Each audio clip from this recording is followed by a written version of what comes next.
अस्सलाम वालेकुम व्यूअर्स, आज मैं आपको नफ्स को सख्त और हमेशा तरोताज़ा रखने के लिए एक जो नुस्खा बता रहा हूँ। आपने वो नुस्खा रोज़ाना इस्तेमाल करना है और बेहतरीन रिजल्ट्स आपको 2 दिनों में मिल जाएंगे। इसको इस्तेमाल करना निहायत आसान है और इसको बनाने का तरीका भी कोई खासा मुश्किल नहीं है, बल्कि आपने बना बनाया ही ले लेना है। आपको चाहिए होगा रोगन ज़ैतून, और रोगन ज़ैतून के अलावा आपने रोजाना इसकी सिर्फ मालिश करनी होगी। और दूसरा एक काम ऐसा करना होगा जिसके करने से आपके नफ्स में हमेशा सख्ती और ताजगी रहेगी और मोटा ताज़ा होगा। इसके लिए आपको जो चाहिए चीज़ वो है रोगन ज़ैतून। रोगन ज़ैतून की आपने रोजाना इस तरह मालिश करनी होती है। मालिश इस तरह करें कि 1 मिनट सिर्फ मालिश करें, लेकिन इस तरह अच्छी तरह चारों तरफ से इसकी मालिश करें। दूसरा इसका ये है कि जब आपने मालिश करनी है उससे पहले आपने रोजाना हो सके तो रोजाना, नहीं तो 3 दिन बाद ज़ेरे नाफ बाल अच्छी तरह साफ करने हैं। बिल्कुल इस तरह साफ रखें जिस तरह ये स्किन साफ है, और 3 दिन बाद दोबारा करें इस तरह। मैं दोबारा आपको बता देता हूं कि आपने रोजाना रोगन ज़ैतून की मालिश करनी है और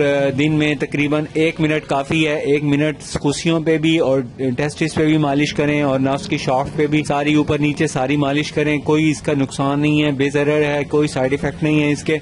दूसरे नंबर पे आपने ज़ेरे नाफ जो बाल होते हैं, जो अज़ाए मखसूस के इर्द गिर्द उगे हुए बाल हैं, इनको अच्छी तरह सारे साफ कर लिया करें। रोजाना ना हो सके तो 3 दिन बाद जरूर साफ कर लें, और इसके इस्तेमाल से नफ्स सख्त रहेगा, टाइट रहेगा और इसकी नशोनुमा होती रहेगी और दौरान खून रवां दवां रहेगा, जिसकी वजह से मर्दाना सेहत ताकत बढ़ती रहेगी। मुझे व्यूअर्स नेक्स्ट वीडियो तक इजाजत दीजिए। अपनी सेहत का ख्याल रखिए। अगर मेरा चैनल आपने अभी तक सब्सक्राइब नहीं किया तो सब्सक्राइब कर लें। वीडियो अच्छी लगे तो प्लीज लाइक शेयर करें। थैंक्स।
अल्लाह हाफिज।